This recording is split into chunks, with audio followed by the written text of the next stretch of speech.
Okay, welcome to week 14, the Algorithm Pro Football Analysis. Last week was pretty good when it comes to picking the winners and losers. The point spreads were a lot closer than I would have expected, but nonetheless, depending on what type of game you're playing, it was not a bad week. Okay, let's get right into it. So Thursday night, we've got the Raiders versus the Rams. Raiders are favored by 6.5 points. I'm going to take the Raiders only because, well, I won't say only because there's a lot of things showing that the Raiders are a better team. The Rams are in so much, they're just a mess. So there's no better way to describe that other than they're a mess. Not that the Raiders are necessarily all that great, but they're certainly a lot better team, and I would expect that that they should do well. We'll see what happens with the Rams and Baker Mayfield. I doubt that he'll play on Thursday, given how they just got him, but we'll see. Run pass chart. Again, this is one of those things where when you look at the run pass charts, sometimes I think it's easy to look at these things and say, well, hey, look, they're both showing about the same in terms of run and pass. The one thing I'll also point out, though, is that the Rams, which is interesting because when you look at the model, clearly says, hey, they're not going to score as much. So it shows that there's underlying qualities of play on how those things match up. So, and one of the big things that we certainly see here is the Rams lose a lot of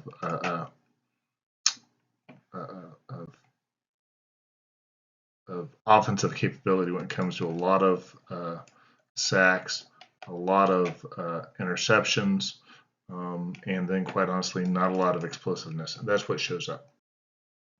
If you're looking at that 16.5 point spread, say that's a lot of points. I agree, but that notwithstanding, I don't think there's any question that the Cowboys should win, and they should win by a lot. So again, that's a 16.5 point spread.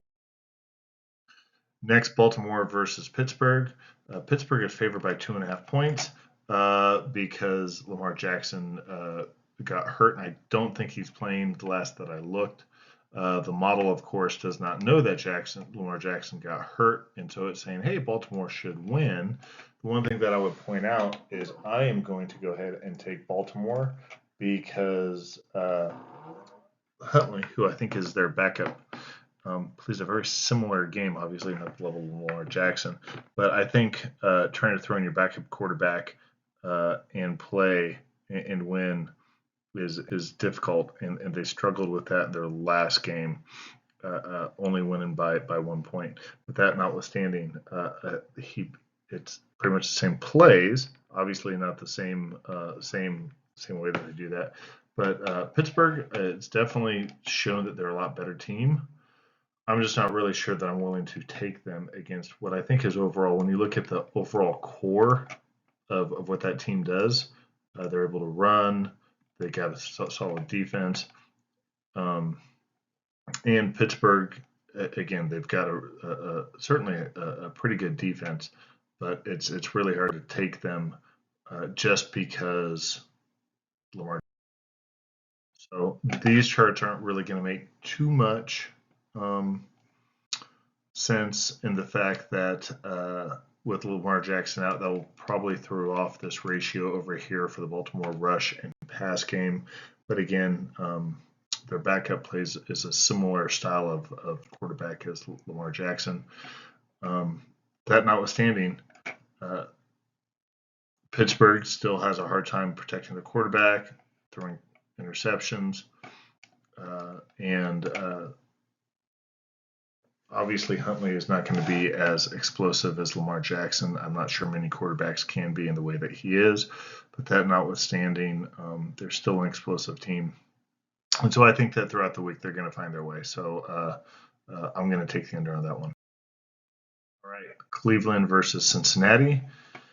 Cincinnati is favored by 6.5 points. The model here is showing that it should be somewhat of a closer game. When I use the Bayesian revision to compensate for the differences in what the model called for, I think Cincinnati should win by more than that. That's the reason why I'm taking them, especially as you've started to see that down the road, You look at these past few games from Cincinnati, they're finding their feet, they're finding their rhythm.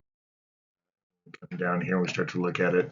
Again, Joe Burrow is a phenomenal quarterback, no two ways about that. The running game from from Cleveland is always going to be dangerous. If they can control the ball, they can certainly offset that. Cincinnati's going to have to control or protect the quarterback, which they've been struggling with this year. So it's actually going to be an issue, but it's really hard to just get around that whole explosiveness. A lot of explosion coming from Cincinnati, which makes a big difference. All right. Jacksonville versus Tennessee. And so Tennessee is favored by 10.5 points. I'm going to take Jacksonville. Tennessee is certainly a good team, but they've they just got throttled by the Eagles. They got beat pretty well by Cincinnati, and when I look at the overall capability between these teams, Tennessee is a good team. Absolutely, they're a good team, no doubt about it. But Tennessee, I don't think is as bad a team as what their record necessarily. I'm sorry, Jacksonville isn't as bad as what their record necessarily would lead you to believe. They've got a good offensive rush game and defensive counter rush game overall. Not a horrible passing game. And so 3.5 points, I think, is probably a little bit too generous. And so for this game, I'm going to be taking the under because I think it will be a closer game than what a 3.5 point spread says that it will be. And so when I look at the run pass chart, again, they look pretty similar overall. If Jacksonville can control the ball, as it shows down here that they should be doing, given the way that they work, that works in their favor. All right, Minnesota versus Detroit. This is obviously going to be a good matchup, being a regional rivalry there. Just natural competitors and rivalries in that case there. I'm not going to lie to you. I don't think either team is really particularly good. I think Minnesota and the model has both teams have overperformed what the model said that it should do is really what it boils down to. And there's a number of different reasons why that happens. But the big thing is when you look at the models, it's saying that they're even. And I do think that Detroit is actually a little bit better than Minnesota, and they're playing at home. And just given some of, Detroit doesn't really have a whole lot of wins. But again, I think that they're a better team than what their record suggests. And so with that, that's where I think again I think it should be. I'm going to go ahead and take Detroit with this one. I want to go ahead and look at some of the other stats. Detroit's got a lot of explosiveness. That's always really strong. Minnesota does. It looks like they should have more time of possession controlling the ball. But other than that, they're actually both, I think, developing teams, and we're seeing that with the way that sometimes they take steps forward and backwards.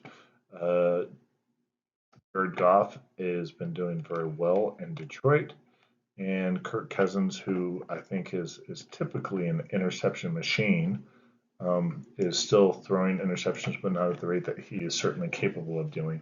So it should be a good game. Buffalo versus Detroit. Buffalo is favored by 9.5 points. New York, I think, has certainly been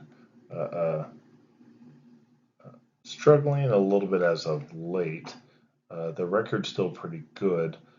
Buffalo is, and we look over here at the overall rankings of the offense and defense, really strong. But I would point out New York, they have an excellent defense, but they're obviously struggling at that quarterback position. We've seen what's going on with how they're replacing the quarterback, and then also having some problems with the offensive line. And so with that, when I look at this, it's basically saying, hey, this game is dead even. But when I take the correlated point spread, let me phrase that. When I take the Bayesian revision, it's saying that Buffalo should win this pretty handily, and 9.5 points is a big one. Overall, I do think that Buffalo is a much better team than New York. When we come down here and look at this, we're going to see a lot more explosion over here. It certainly sees some potential for some interceptions over here, and we've seen that from Josh Allen, which is never going to help you win. Overall, I think New York has done as well as they have by playing a fairly fundamental football game and a fairly defensive football game. That might keep them in the game. But if Josh Allen goes out and plays and doesn't try and do too much, and by that I mean do things that cause interceptions and fumbles, they should be fine. Philadelphia versus New York. Philadelphia is favored by 7.5 points, and I'm going to go ahead and take Philadelphia to do that. New York overall, I think, has exceeded most people's expectations this year. But they've got some weak spots in Philadelphia, especially with Jalen Hurts. They're throwing the ball well. They're rushing the ball well. They've got a solid defense. And that's a good combination for come down here. Look, I would say that both teams do play pretty well-rounded football games. Good, strong running and passing from both of these teams. New York, Philadelphia has overall got a bit more capability there.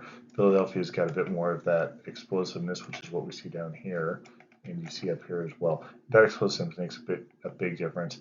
Then, not to mention, a lot of sacks over here for New York. That's not going to bode well, and so that's the reason why I think Philadelphia is going to.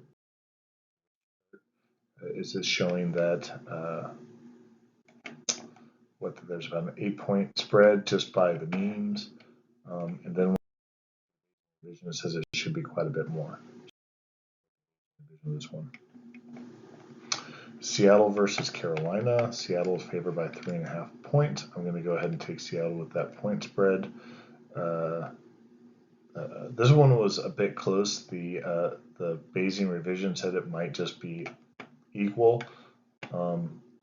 Again, sometimes when you have a poor teams like Carolina, it's difficult to take them on the under, especially when they're going to be traveling across the country to a stadium that is known for having a just being a loud environment. So that one was difficult for me. But all in all the numbers are pointing towards Seattle winning that one. And when I come to the run pass chart over here, again, they look pretty similar overall. And so what it boils down to is I'm just going to go ahead and trust the numbers with this one. Tampa Bay versus San Francisco. San Francisco is favored by 3.5. San Francisco is a better team fundamentally. But San Francisco also just lost the quarterback. I don't really know much of what they have beyond him. They did well in their last week without him, especially against Miami there. So we'll see how that holds up. Maybe Miami just had a bad day. I don't know. But my model is also consistently under evaluating how good Tampa Bay should be, and it's overestimating what San Francisco should be. Excuse me. So that again, more than once, I've watched a Tampa Bay game and said, "My goodness, this team is horrible." And then every now and again, they play really well, and you go, "Oh wow!" So that can be difficult, but at the same time, San Francisco, they're down their quarterback, and 3.5 points is actually a bit more. Tom Brady is not. It's hard to pick against Tom Brady sometimes. So I'm going to go ahead and take Tampa and take the point. Is that last week San Francisco held Miami to they're able to hold back that deep play. So we'll see.